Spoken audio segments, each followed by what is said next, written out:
I'll give it a minute or so just until the participant numbers kind of stops going up.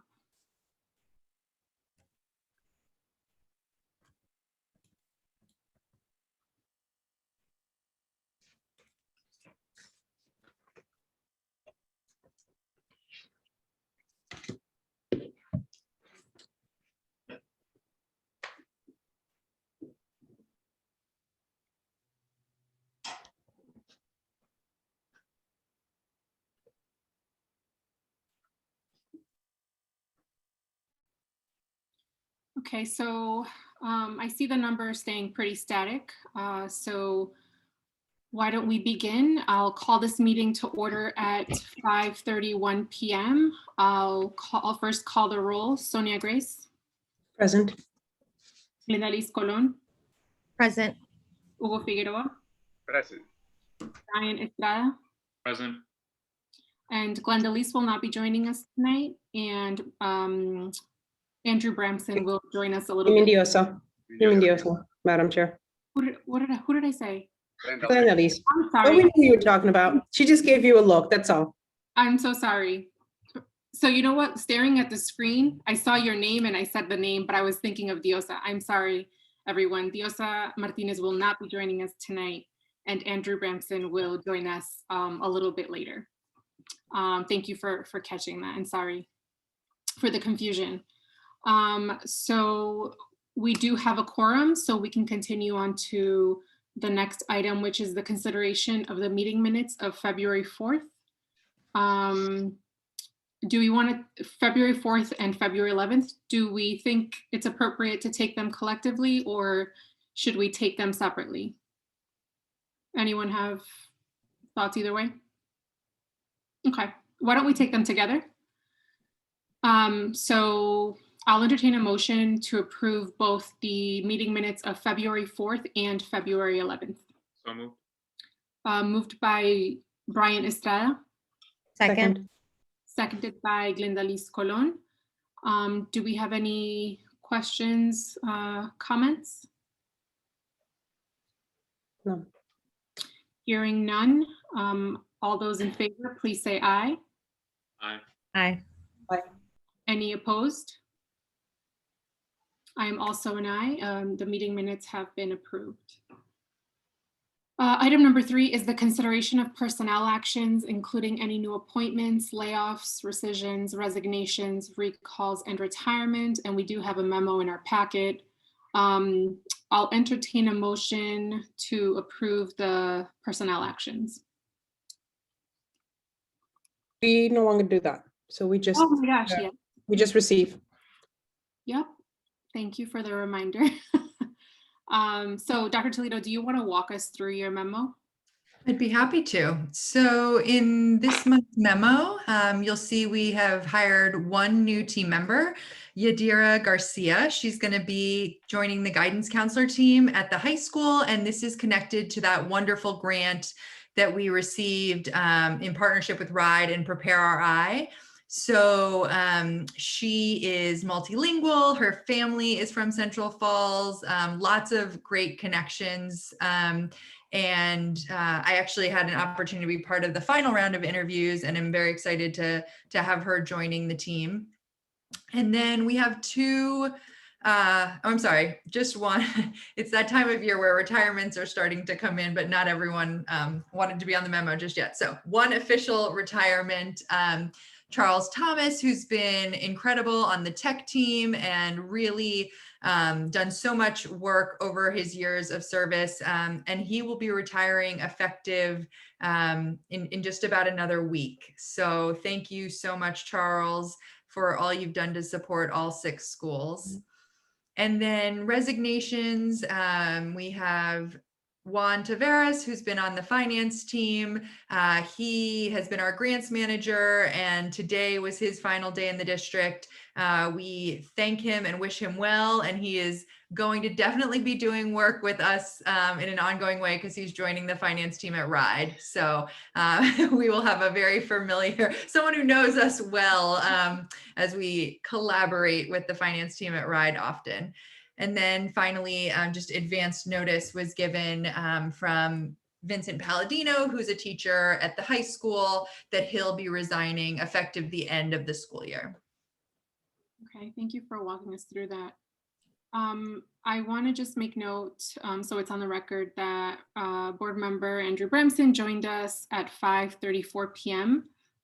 Thanks for joining us, Andrew, sooner than we expected. And I also want to just make the announcement about the interpreters we have on.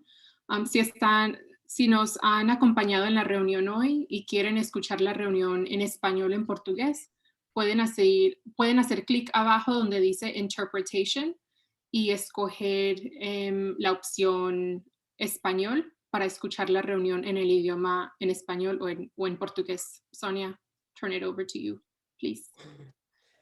Se quer ouvir a reunião em português, nós temos intérpretes. E para poder ouvir em português, clique o botão em baixo no ecrã que diz Interpretation e escolha português e tem a pessoa que fala. Thank you. Moving on, item 4A is the consideration of bills, grants, and general budget. Anything to discuss there? I received the packet, I reviewed it, saw nothing out of the ordinary, so I'd support a motion to approve. Okay, so motion made by Sonia Grace. Do I have a second? Second. Second by Hugo Figueroa. Any discussion? Hearing none, all those in favor? Aye. Aye. Any opposed? I am also an aye, the motion carries. Item 4B is fiscal year 21 budget review update and discussion. We are not joined by our Director of Finance, but I imagine, Dr. Toledo, that you will walk us through some updates. Yes, and thank you to Director Simmons. He did create slides and put forth a memo that was in your packet. Since I will never do justice to how well he explains the finances, I'll keep it brief. But the headlines are, we're in a good place in this fiscal year. So even though there have been additional costs due to the fact that we have received support related to the pandemic, we do think that if everything continues as is, though, hey, we know from March 2020, you never assume that that will be the case anymore. But if things were to continue as is, we actually do think we could end the year with a surplus and rebuilding that reserve that Carrie is so committed to having, which I so appreciate. And then we're already in the exciting early stages of FY22 planning. So speaking with each director, with each principal, and really assessing needs and seeing where there may be changes or new strategies for our fiscal approach in the next year. And then the only other update I would share is that we are currently in the amendment period for all of our different title monies. So this is that chance where Title 1, 2, 3, 4, IDEA, that we can make some adjustments. And so this year, I would say that's a more intensive process, just because so many of the plans that we laid out have had to adjust due to the pandemic. So certain professional learning that could or couldn't happen, things like that, we're making adjustments. But as you'll hear later in my superintendent's update, we've got some exciting creative ideas for how we're going to repurpose some of those funds to address some of the impacts to learning of the pandemic. Great, thank you. Any questions for Dr. Toledo? All right, moving on. Item 5 is school building committee updates. Any updates on that front? The one quick update is that I'm meeting with Mayor Rivera tomorrow and talking about this committee and who she plans to have on as part of that committee. And then we will meet next week. So by the April meeting, you'll have more updates. But one thing that's been great is with the funding that you all had reviewed and approved, we do have many projects underway. So huge thanks to Director Rory Marty, who has been working with all the different partners for projects from boilers to roof repairs and everything in between. So lots of work happening on weekends and even more planned for April break. That's great. I think maybe at a future, maybe May's meeting, getting an update on those dollars and how they're being spent. I think we often forget that even small improvements to buildings cost money. And I think it'd be great for the public and stakeholders who join us at the meetings to sort of hear about that work, and as well for us to be informed about how those dollars are being spent. Anything on that item? Anything anyone want to add or questions for Dr. Toledo? Okay, moving on to new business. Item 6A is school calendar for the school year 2021 to 2022. Great. So as is the case this current school year, the state has once again put out a statewide calendar, and the request from RIDE is that all districts and charters hold the same vacation days and 5 PD, professional development days, that are being given from the state. I'm sorry, 4 PD days from the state. We're able to add a few extras because of our collective bargaining agreement. They did give flexibility as to when you choose to start, whether you choose to have the day off for certain religious holidays. And then, of course, anything that's in your own collective bargaining agreement gets added in. So this will look very consistent. The calendar you have in your packet is very consistent with what other districts will see. Anything in red is consistent. And then our plan that we did discuss with the union would be to start, have staff come back on Wednesday, August 25th. We would have our staff orientation. The following day, we would have one of our contractual PD days. So not one from RIDE, but our own CF PD day. And then have a student family orientation that Friday.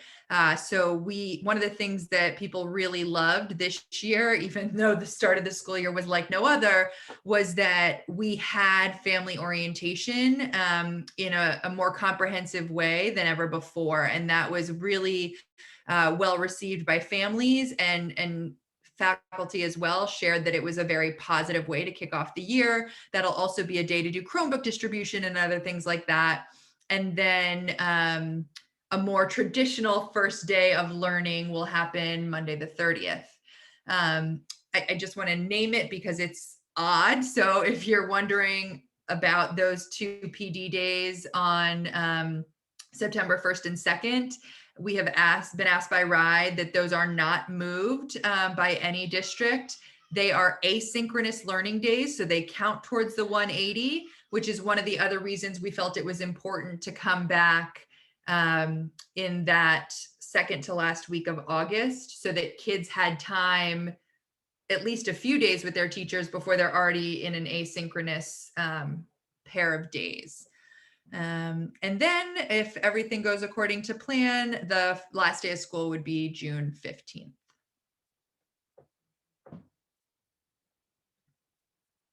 Any questions about the, are we voting on this today, Dr. Toledo? Do you need a vote from us? We do. I saw one hand. I'll entertain a motion to approve first. So moved. Moved by Andrew Bremson. Do I have a second? Second. Second. Second by Sonia Grace. Now we can go into discussion. Andrew. Thank you, Dr. Toledo, can you talk a little bit about how the parent-teacher conference days in November and March, how they'll work this year? Sure. So that is a consistent structure that we have used in the past. So each school would have one of those days. It would not actually be both. So if you were to count up the days and wondering why it says 17, it's that each school would have one of those days as a learning day for kids and one that would not be. But definitely open to feedback if that structure, I know in the past, we've talked about different ways to ensure that, especially parents who have kids in multiple schools, that all works out. But the current plan would be to have 3 schools on each day holding parent-teacher conferences.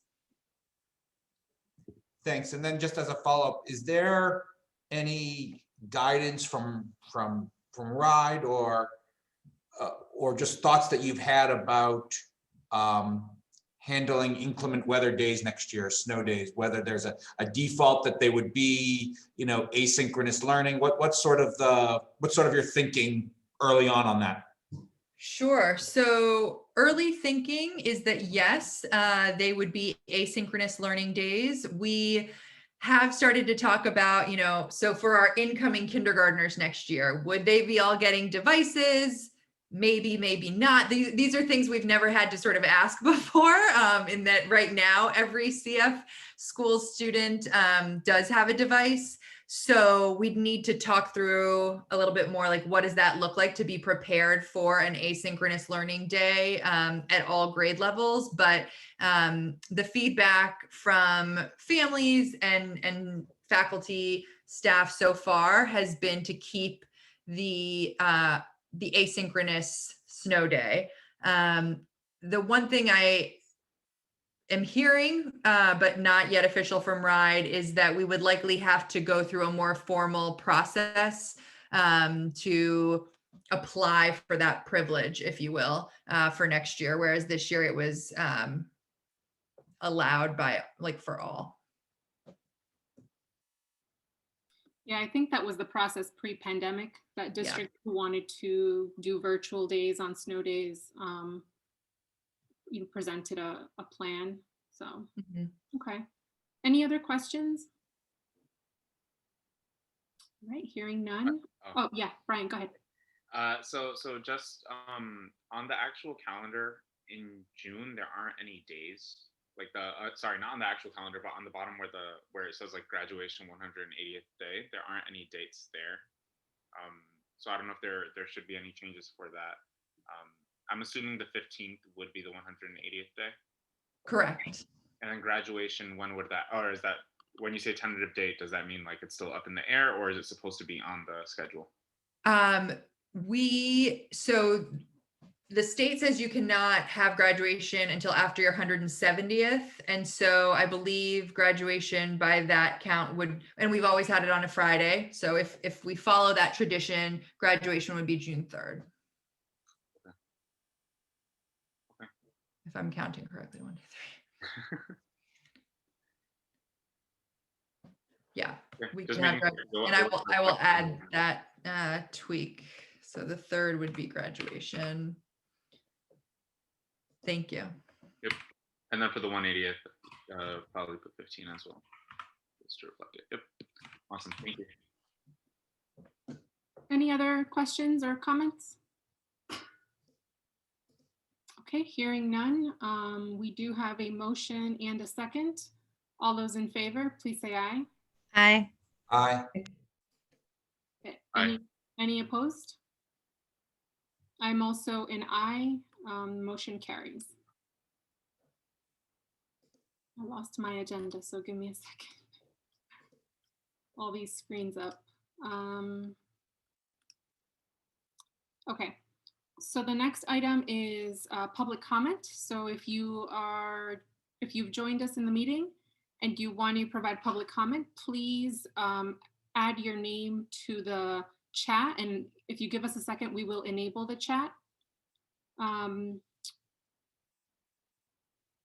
Michael, I don't think the chat is enabled.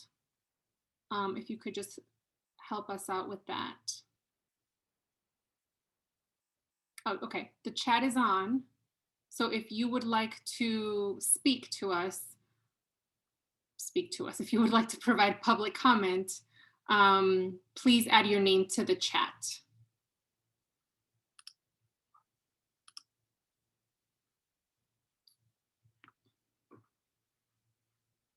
Not seeing any names pop up. Gonna give it just a few more seconds.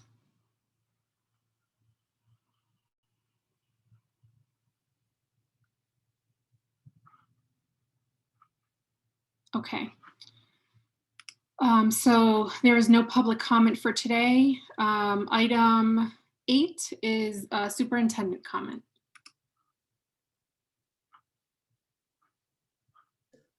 Great, thank you.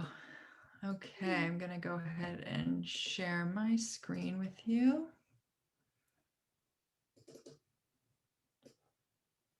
Okay.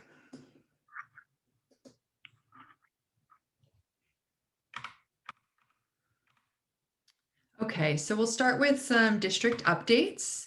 The most significant and exciting change since we were last together is that we have opened up all 6 schools for students to have in-person learning. So Calcut and the high school both recently started to phase in students, and we're thrilled.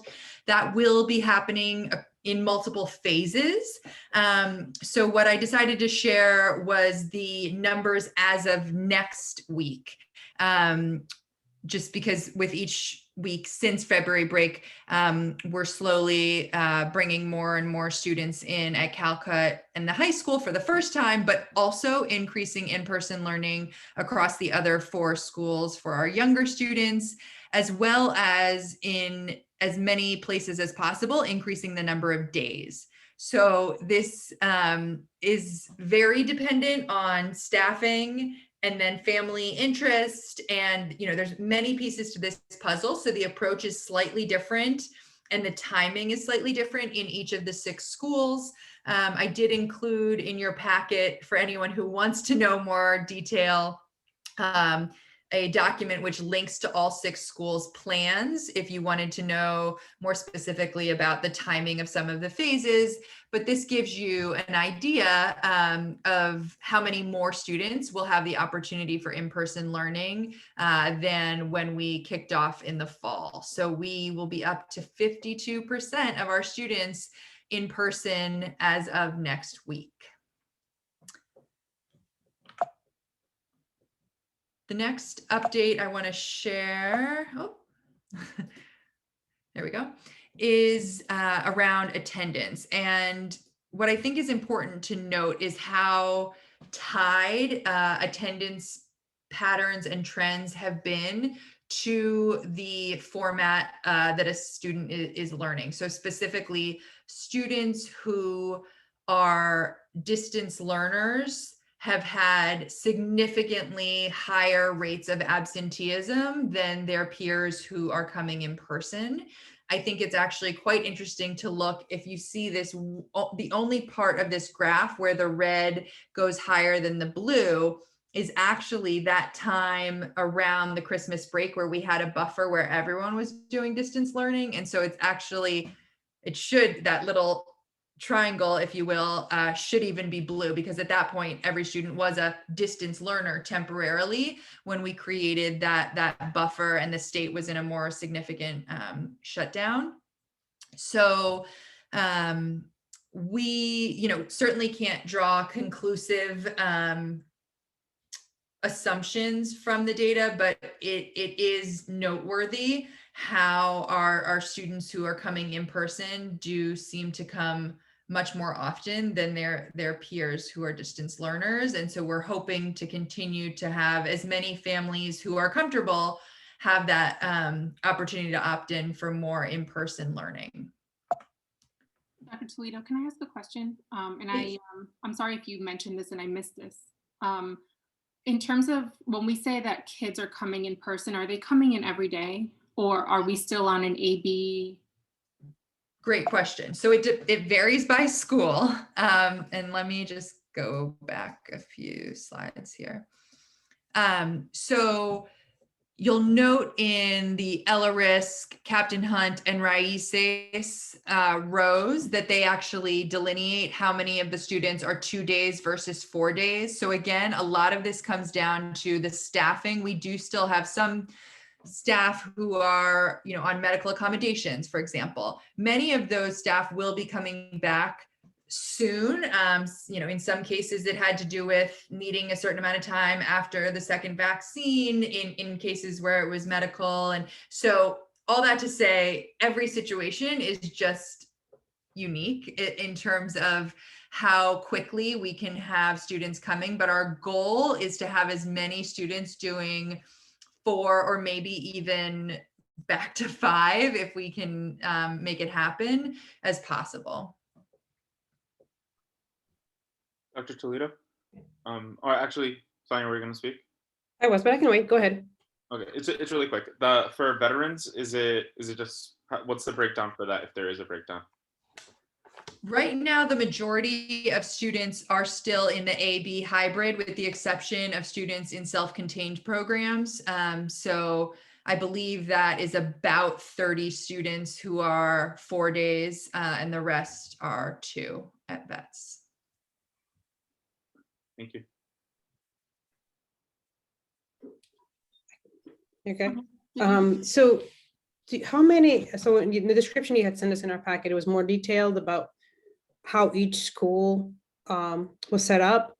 And I just thought, oh my goodness, who is coordinating all this? This is amazing. And looks very difficult.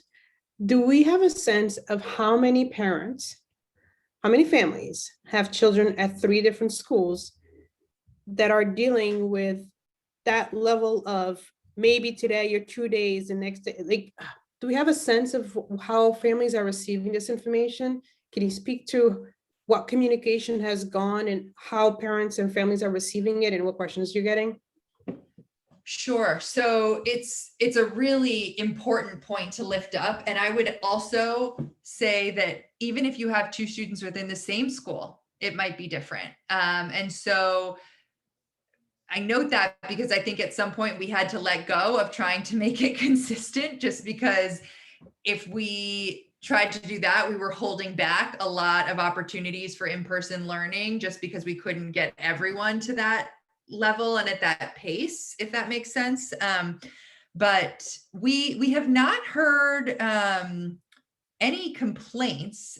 We certainly get clarification calls, but I have to say, and I hear this from families as well as from our staff, the investment we made in that new messaging platform where teachers can, text directly to families in a 2-way system, I think that has been so critical and such a game changer because the messages can be nuanced. You have the ability to actually insert students' names. So if you do, parentheses, student, parentheses, a teacher could send that instantaneously and all 30 families would receive a customized text for that particular student. So that, if it was me, I would know if it was about which one of my 4 kids it was about, which we are keenly aware of when we send those messages to try to make sure that it's as clear as possible.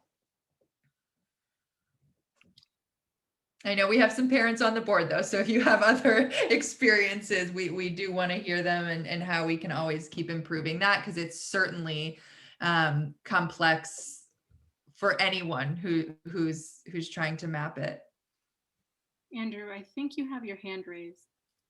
I do. I just have a question for Dr. Toledo. With regard to the attendance data, when you have a situation where a student is eligible to participate in in-person programming, but their family chooses not to attend in person and chooses to participate virtually, how do you manage the attendance for that particular student for that particular day? I want to make sure I'm understanding the question correctly. Are they choosing to do distance? We don't. We don't Yeah, so- usually let the choice happen day by day. So that there was just one part of the question that threw me. But if someone is, so say the high school's now opened up and that family chooses to continue with distance learning, attendance, so Skyward, our student information system, now captures the nuance of attendance of whether you are attending in person or if you are attending through distance learning. At the elementary, that's captured once a day. At secondary, it's captured period by period in terms of attendance. So if I could just restate, so if a student was eligible to participate in person, let's say at the high school, but attended all of their classes virtually, they are counted as present for the day. Correct. Thank you. That's helpful. Yes. We have made the decision to not remove the distance learning option for any family in this school year. Okay. And then the other question that I had, if you could go to the slide, the other slide with the school by school. So you're showing 52% in person, 48. So is it, how difficult, could you quantify how much higher you expect the in-person number would get to based on all sorts of factors, vaccinations, teacher medical accommodations, some of those accommodations ending, you know, how are we at the high point of this is 52, or do you expect it to get to X number? I expect it to grow. I think we will probably hit 75. We may even exceed it. We are only 2 weeks, not even 2 full weeks into Calcut and the high school being open. So it was right after February break.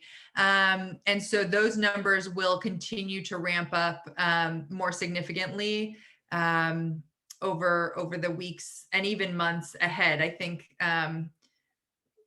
the high school plan especially, I think, has kids still coming in even into April. Thank you. Sure. I have one last question. As they gradually start to increase, are we looking at normal class size? Are they going to be smaller class sizes? What can we expect? Great question. We have permission to go up to full class size because of the air changes per hour that we're able to confirm based on upgrades to HVAC, but also now every single classroom in the district has its own standalone air filtration purification system. So because of that, we are allowed to go to full class size. We have not gone all the way there yet. So we have gone above the 15 where we started, but we're still trying to go gradually because we are making a lot of changes and we want to be able to also look at the different variables that we're changing and be able to make some conclusions while certainly we're not fully isolating and doing a random controlled trial by any means. We are trying to be really thoughtful about that. At the elementary school, we even had a few situations where to keep class sizes down, in one example, at Ella Risk, we had a reading specialist who's now has a classroom caseload in order to keep numbers down while also honoring the requests for in-person learning from families. So we're trying to be as flexible and as resourceful as we can to have as many students learning in person safely. That's awesome. Thank you, Dr. Toledo. I can tell you that I have heard of a lot of students excited to go back to school shopping. So the excitement is in the air. Thank you, everyone, for the hard work. Oh, yes. Thank you. All right, I think you can move on, Dr. Toledo. Okay. We'll ask questions as they come up, if you don't mind. Great. And then this attendance slide is just a slightly different view of just the last 2 weeks to be able to see that difference between our distance learners versus in person. And we'll continue to share that updated data because again, we're only a week and a half, almost 2 weeks into this new shift. In terms of our in-school asymptomatic testing, we are now 6 weeks. This is week 7. So this is data from the end of last week that we were holding a positivity rate that is 0.003. So we're really grateful for the opportunity to continue to test. We're running this testing for staff and students in all 6 schools. I will say, while we were thrilled to have our first week of 6 buildings open with 0 cases, we have had three student positives this week. But with the asymptomatic testing, it's caught quickly. Those students are now getting the medical help they need depending on the situation. We have quarantined the kiddos who or teachers who need to, and our staff. And so we still are not seeing any spread, which is what we're going to continue to work towards, knowing that obviously there is still virus that we need to be alert to. So we'll get you all those updated numbers, because I know 2 of those just happened today. Do we know if so for the 5 kiddos who were positive at Ella risk, so this is over the span of 6 weeks. Oh, okay, yeah, okay. Yep. And Dr. Toledo, can you clarify? This is just positive, not spread, right?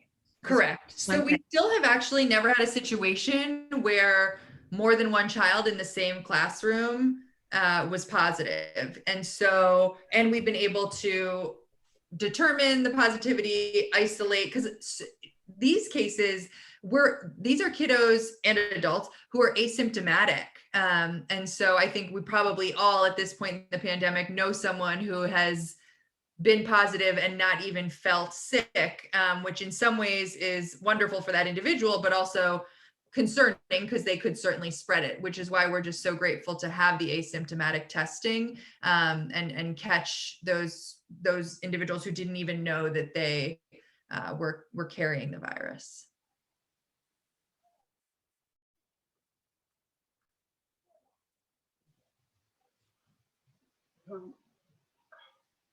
Okay.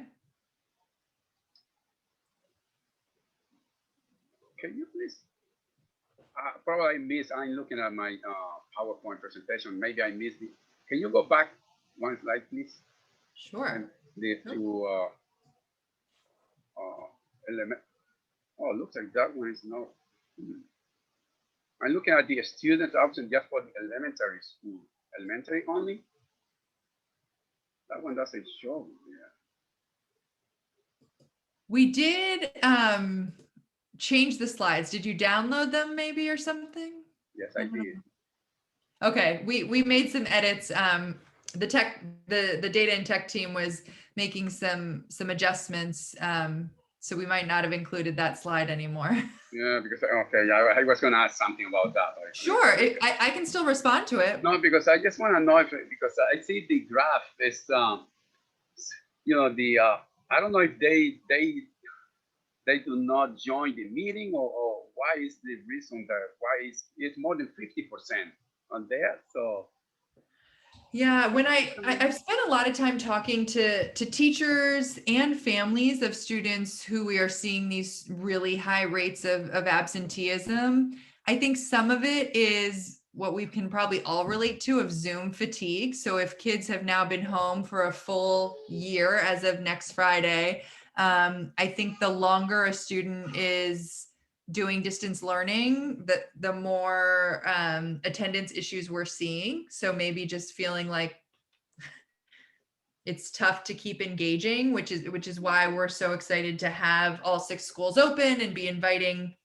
as many kids back in as possible. I think that's one of the biggest drivers of the attendance issues in distance learning. Yeah. Yeah.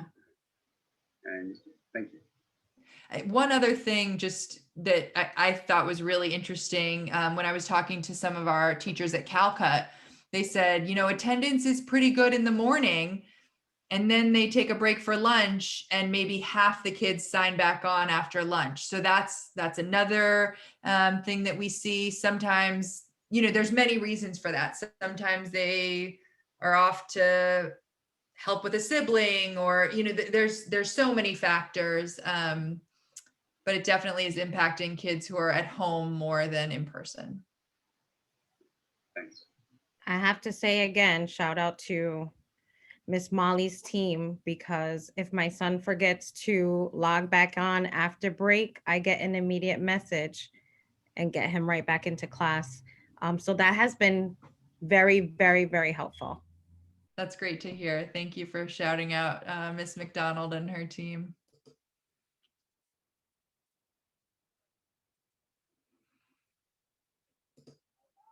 Okay.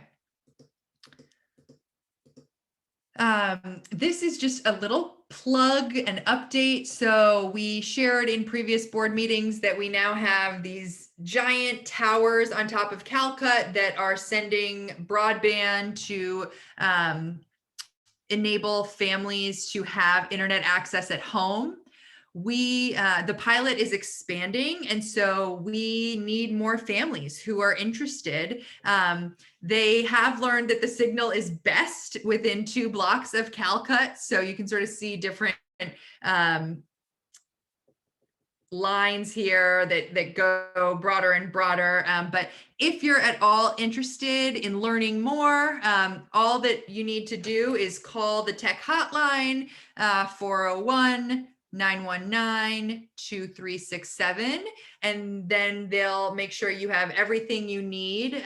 It's really just plugging in a few things, and you'll have access. I know some of our families have hotspots from the district right now. Those will eventually run out. And so if you're someone using a hotspot and want a longer term solution, this is a great thing to consider. And I'm excited. This is very early, but we are talking with our partners at City Hall about, and I know wearing many hats, board member Cologne and City Councilwoman Cologne, we're making sure to merge these conversations, because I am hearing there's interest in thinking about how to do something that would not just reach families with K-12 students, but also everyone else in the community. So we'll keep you posted as we keep working on these projects together.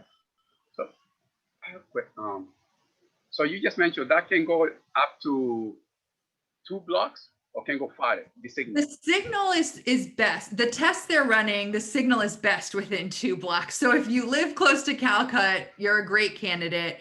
It works up to 1 mile, but the further you are, they're still tweaking. So that's why it's still considered a pilot, because this is in partnership with the governor's office. They are still making changes to the signal. I know you're a tech expert, board member Figueroa, so I don't want to try to speak the lingo that I don't know, but if Michael wants to jump on, he could probably answer any specific questions if you have. No, that's fine. No? Okay. Thank you. Sure. Okay, moving on. Student learning, wanted to just celebrate some of the photos here of kids getting to learn in person. And also this logo here from the Cape Verdean American Community Association represents that this week, members of our staff across 4 different schools started taking a Criollo class, myself included. So we are taking these language classes over the next 10 weeks and are just excited to continue to learn more of the language and the culture of so many of our students and families. Okay, the next few slides get pretty data heavy, but I wanted to make sure to share some of the updates dates from our middle of the year STAR assessment, which gives us information both on student proficiency, but also growth. And the reason I wanted to share this was not only because we just wrapped up our mid-year assessments, but also board member Bramson asked a question at the last board meeting around retention. And so wanted to make sure to give enough data so that we sort of can size the need and what we're looking at in terms of the impact of the pandemic on our students' learning and their growth. And that way, then we can have more conversations about what are some of the ways to solve for the needs. So, oops, just jumped from reading to math there. So coming back to reading for a second, you can see that about 24% of students, and this is across K-12, are at or above benchmark. But we still do have more than half of the students who are in need of intervention and or urgent intervention with respect to reading. I've shared it with a few different ways of looking at the data by school. The colorful one is district-wide. Bottom right is by grade. And then interestingly, looking at proficiency changes from last school year to this school year. So you can see that in terms of proficiency from fall to winter, things have remained pretty flat this school year, where normally you would expect to see a lot more growth. Or growth in a different sense than student growth. So more students becoming proficient over that fall to winter time period. When we look at it for math, the numbers are similar. Unfortunately, that line is again fairly flat in terms of percentage of students who are proficient. However, on the next few slides, we're going to look at growth instead of proficiency, and that paints a different picture. So I think this is interesting.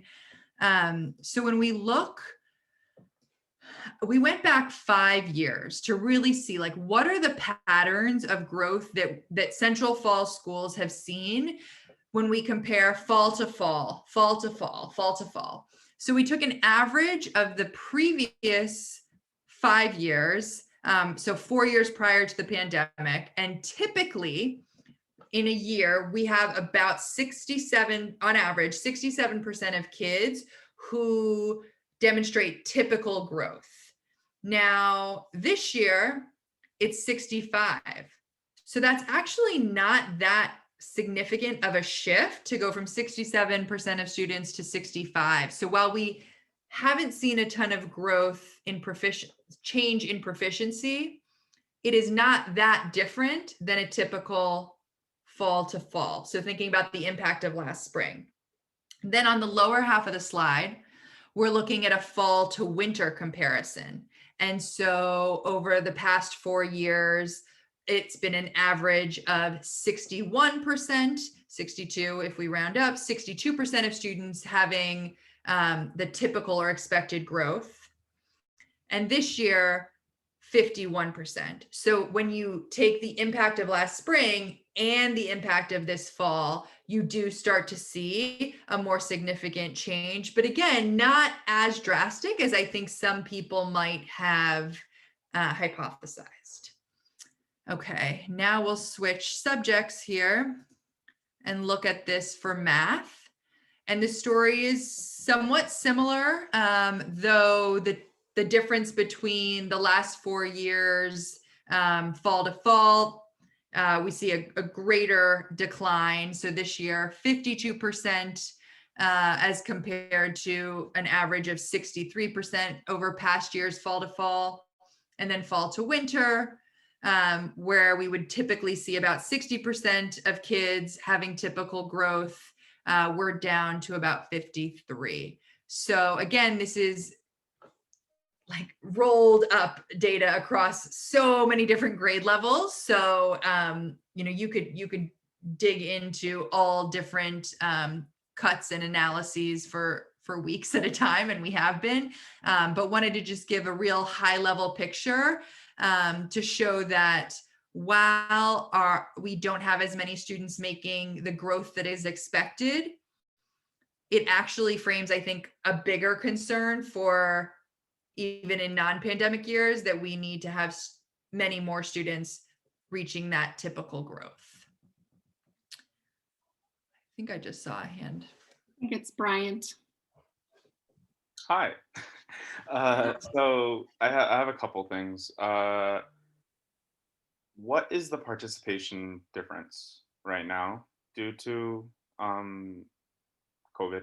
That was the first thing. And then second thing was, I guess I'm wondering the participation now, and then also thinking about like how controlling for an environment may change this too. If that makes sense, right? Because STAR is online. Are students expected to do this on their own time at home individually? And if so, there are other things that are going on in their house versus being in a classroom with 20-something other students in silence. So Absolutely. just thinking about those differences and how that may change this stuff too. I think those are really great flags. To answer your first one around participation, kudos to our teachers. We had almost as high as typical rates of participation. So there was not a huge impact of distance learning on participation. To one of your other questions, it's not on their own time per se. It was definitely during the school day, but it was students taking STAR at home for the first time. And I know that as a parent, that was anxiety producing, even to get my own kids set up to take STAR on a computer. And I know the platform. So there were many hurdles. And of course, depending on whether it was a student doing it independently because they were older, or a parent trying to set up a student to do it in the younger grades, it was a feat to pull off. Worth noting, this was a requirement for all schools this year. So this is data that is reported to RIDE. We've never had to report STAR to RIDE before, but beginning of year, mid-year, and end of year STAR is required reporting this year. But I appreciate your questions, Board Member Strada, and don't know that I can answer all of them fully, but think it's important that we do hold how many variables there were in the experience for students, for sure. Andrew, I think you have a question as well, or comment.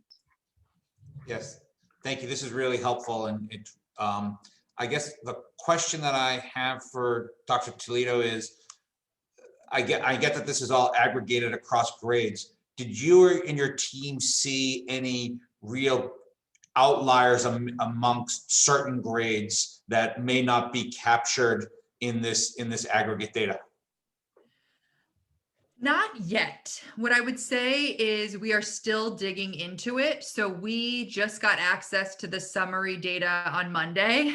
And so we're still digging in, and we'll certainly flag any of those trends, and it will certainly inform if we target certain populations. So what I was going to share next, I think this goes into it well, is so what are we going to do, knowing that not as many students have made the growth that we typically see, and even in a typical year, we're not satisfied with that, right? So we're brainstorming various ways to address that. And some of those will be targeted based on individual student data, but also certain grades or even certain schools. So let me share some of our thinking. So the first thing is, in the next week or so, we will be communicating with families. Now, if we say something as broad as any student who is not on track to meet grade level expectations by the end of the year, that encompasses almost everybody, like if we're just totally transparent. So what we're trying to do is figure out, how do we make sure to reach out to any family of a student who we have concerns, but what are those thresholds at the different grade levels? So we're looking at low growth according to STAR, teacher input, attendance, literacy levels. So anyone who's in emergency level according to our reading assessments, or in the secondary context, failing 2 or more core content courses. And so then we will do outreach to all these families. And the idea is then to be able to say, not necessarily you're at risk of retention, because as we dig into that research, the research does not really support, and in fact flag some of the concerns around retention. But we do want to be able to say to families, your student is at risk for not meeting the expectations of this grade. And as a result, they are being invited to some number of the opportunities that are listed here. So we are adding different interventions, as well as looking to expand learning time. So now that we can do more in person and do it safely, we are looking at continuously increasing that number of students who are in person and how many days. So to your point of, is 52 the cap? No, we're going to keep increasing that. We are looking into, with these title fund amendments, using some Title I funds to extend the learning day and do, not necessarily for every student, but some targeted extra learning time during the school week. Many of our schools are interested in running April break academies to try to just give students more opportunities for learning, knowing how disrupted it has been over the last 12 months. Just to give an anecdote to that, we actually had a bunch of teachers who chose to, they sort of came to us and told us they wanted to keep teaching through February break. And of course, while they were volunteering, we said, you can't volunteer. So we put out a posting and made sure that we were able to compensate them. But their whole thing was, we don't want to have students miss any more opportunities for learning. We're finally getting in these rhythms. And so that went so well. That was at Ella Risk specifically where that happened, that we want to create a similar opportunity to happen over the April break. We want to bring back some of the great Saturday programming.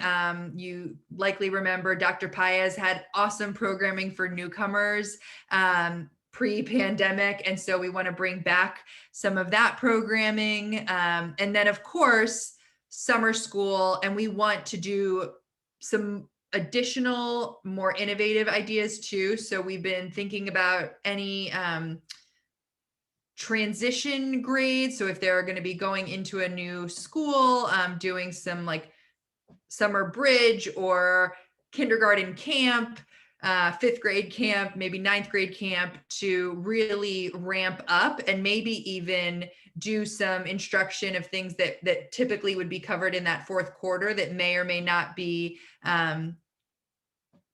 covered as deeply this year, given some of the pacing shifts due to AB schedules. So we're in early stages of brainstorming all of this, but we're really committed to supporting more student growth by creating more opportunities for learning and then additional interventions. So with respect to interventions, I'm thrilled to share that the Learning Hubs grant that I have been talking about for the last few meetings is well underway. Huge shout out to Director Tatiana Baena, who has taken the lead and recruited and hired amazing Central Falls connected Learning Pod leaders. Students have been selected, so huge thanks to the whole 9th grade team and Principal McCarthy, who determined the 9th graders who are going to be in our first few learning hubs that kick off next week. So that's going to be a great intervention that we're thrilled about. We've also started reaching out to retirees who had a proven track record of effectiveness around student growth. And we have been inviting them to join us in getting vaccinated and coming back and really tackling some of the interventions so that kids who need additional support, what we would call tier 2 or tier 3, can continue to get it, and in higher frequencies than maybe they have in the past. Questions on some of these interventions and opportunities? Anything? Andrew. Thank you, Dr. Toledo. And this is really helpful. So sort of two questions. One on the slide that we're looking at here. So yes, extended learning opportunities. Yes, deeper summer enrichments. Yes, opportunities for high dose tutoring. Yes, yes, yes. But all of those are voluntary on a student basis. So, you know, what happened, or are they? And, you know, I want to make sure that it's one thing if we say that 15 or 20 or 30% of our students are participating in this and it's amazing and it's great, but we could have, you know, the vast majority of students that are not. So what happens then? And then I'll ask my second question after. So this is the exact conversation we're having. So if you ever want to join the conversations with the principals and myself, we're wrestling with this because, you know, one draft of the communication that we're working on to all those families of students who fall into any of these categories listed here would be, and these are the interventions that your student needs to participate in order to be promoted to the next grade.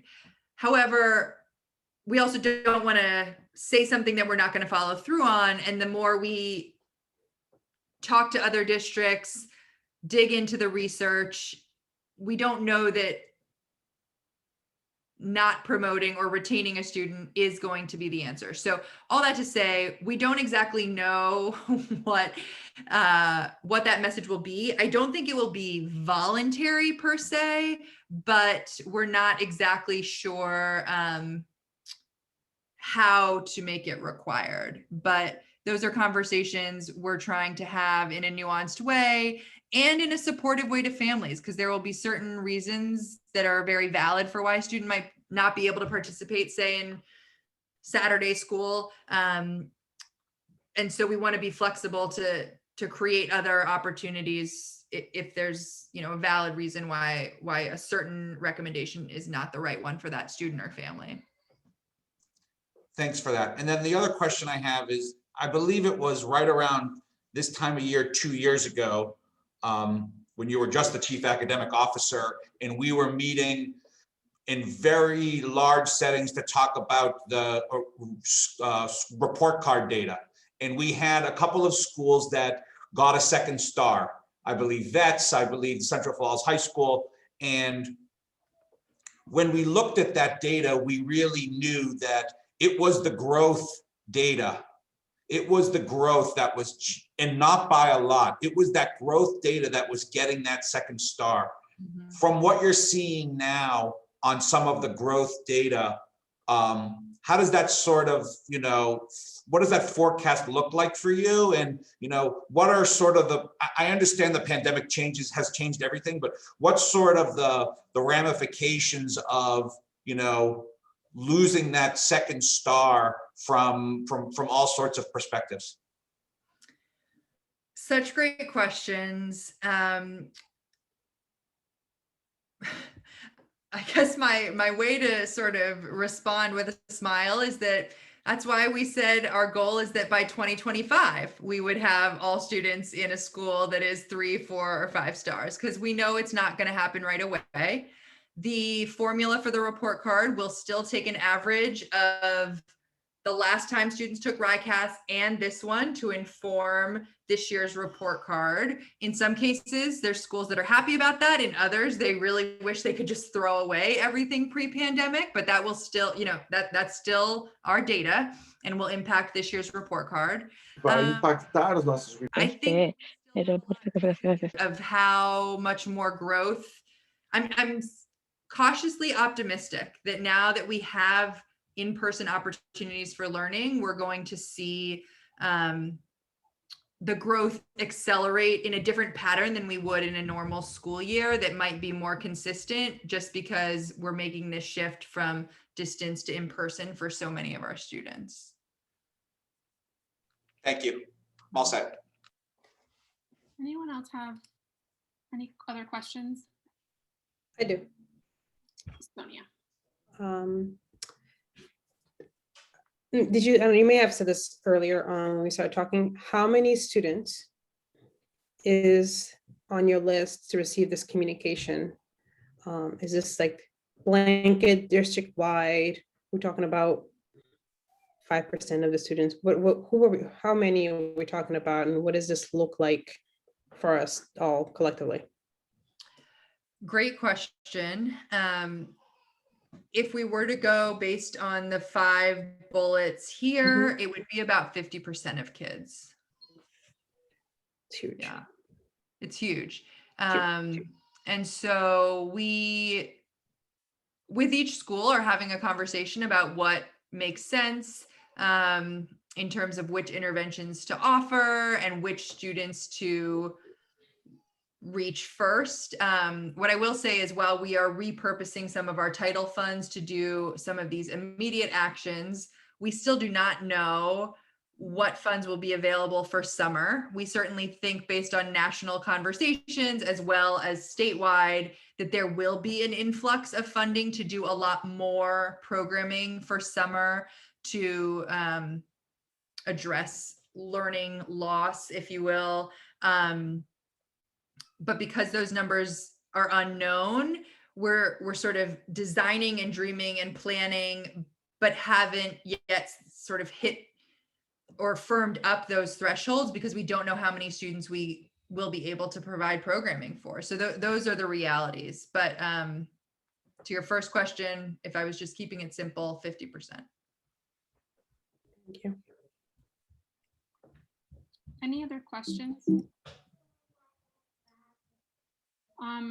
I have a question that I think has come up before in like previous years, and maybe we've already looked at this data, but and if anyone else on the board remembers that if we've already asked about this, please chime in.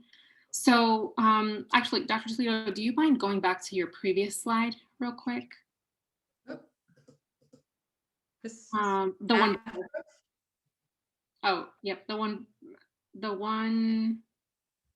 before. I'm sorry. Yep, I think it's this one. So, and maybe the numbers are a little bit different for ELA, but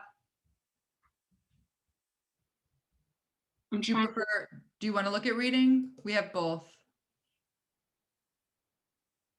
Yeah, so for example, for reading, so 39, so for Ella, and I want to make sure I'm just reading this correctly. So 39.9% of students at elementary, at Ella Risk Elementary School are reading at proficiency? Correct. Okay. And according to STAR. According to STAR, yeah. And then we see that once the kiddos are in Kelka and then Central, and then at CF High, the numbers drop pretty dramatically, and sort of this trend that at the middle and high school level, the numbers are just, they're not better, and they don't even stay the same. But I'm curious about seeing data around kiddos who start with us and are with us throughout the sort of throughout the lifetime of their education in our district versus kiddos who join us at the middle and high school level, which I know is a lot. Our enrollment isn't static in that way. I think that would be, I don't even know what that data would look like, but I think it would be powerful data to look at. And maybe Andrew, because I saw Andrew nodding, I don't know if Andrew does this sound familiar? Yeah, just quickly, I mean, I think, and I know that this, I don't know whether you've done this, Dr. Toledo, but in a previous life, we did this a lot in Providence, where we created this churning chart where you showed students that started in K, and every year you looked and saw to see how many of those students that were in K went to 1, went to 2, went to 3. And so you can sort of see, this was a long time ago, but in Providence, it was something like, 12% of the students that graduated in grade 12 started in K, but 88% came in at another time. I can connect you with the people that sort of do that methodology, but it would be really great to see a CF version of a churning chart. Great, we can work on that for the next meeting, to both of your suggestion there. I think to Board Chair Gonzalez's point, I think it will be very interesting. We have done not the exact churn chart, so I definitely want to see what that looks like, but we have looked at specifically with our students who are multilingual learners, looking at the impact of being a newcomer versus students who have been with us a little bit longer. And then I would also say there's a big difference in when you said who joins at middle or high, there's nuance to that too, because we have students who join from charters, who are new to the country, who've had interrupted education, so there's a lot of different subgroups even off of who's coming in. So yeah, Michael and I can work on some analyses and bring those to the next meeting. Yeah, I think it just, it's important to sort of, it would tell a more complete story about numbers instead of just what we see in the numbers that like you've presented. There's just so much more to those numbers, and I think it would be helpful to look at. So thank you for that. Anything else on? Yeah, if I would like a little bit more of a deeper dive into these numbers, if we could in any way as you're going into it and learning more. If not at the next meeting, maybe in a couple meetings, that we could just have more of a deeper dive into it and looking at schools, and because you do have the schools, but then you had by grades, so the grades within schools would have been interesting. I think that just there's so much more data in there that it'd be interesting to think about, and we all like that stuff, I think. Yes, and if anyone has specific questions that come up, shoot them our way, because to your point, Vice Chair Grace, there's thousands of different cuts of the data that we could do. So we'll try to pick those that we think are most relevant, but certainly if people have specific questions, we'd love to present data to inform those. And that was my update. Great, thank you so much. Next we have board comment. Do we have any board comment?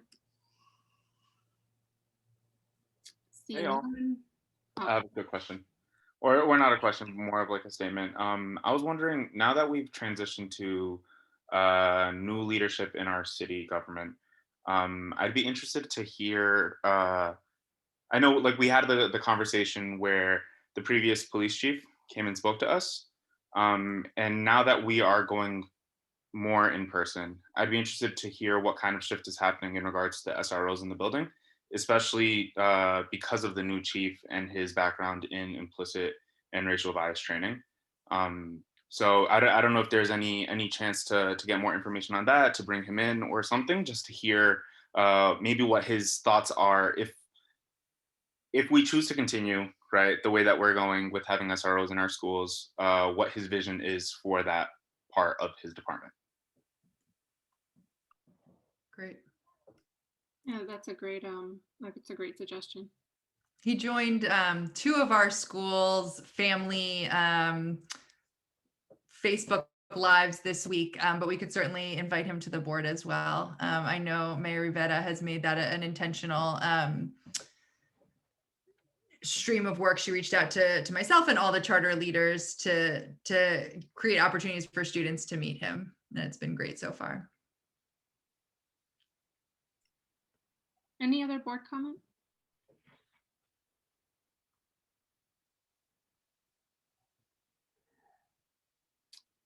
Seeing none, I did want to just make a quick, I'm seeing now that we have some questions in the Q&A and requests to speak to the board. And I want to apologize ahead of time, but also trying to stick to the protocols that we have in running the meetings. I think having meetings via Zoom certainly create like different different ways to engage. And while that's all well and good, it's actually hard for me as chair to like keep track of a Q&A while I'm also trying to lead the meeting. And then that's what public comment is for. I would ask whoever asked the questions that if some of them were very specific, I would encourage you, I don't know if you're an educator, I don't know if you're a parent, but I would encourage you to reach out to whatever, either directly to Dr. Toledo or the school leader that you are most connected to for your questions. And, you know, we can certainly get you some answers. I'm also going to add my email to the chat. If you want to reach out to me specifically, happy to get your, you know, happy to, oops, I just sent it to panelists and not everyone. I'm happy to receive your questions, your concerns, and also invite you to the next school board meeting, which is on April 1st at 5:30. If you still have the same questions and same concerns, please address us then. We have a public comment section that typically happens in the middle of our meeting. And, you know, we welcome everyone who wants to address us. Yeah, I just wanted to make that clarification.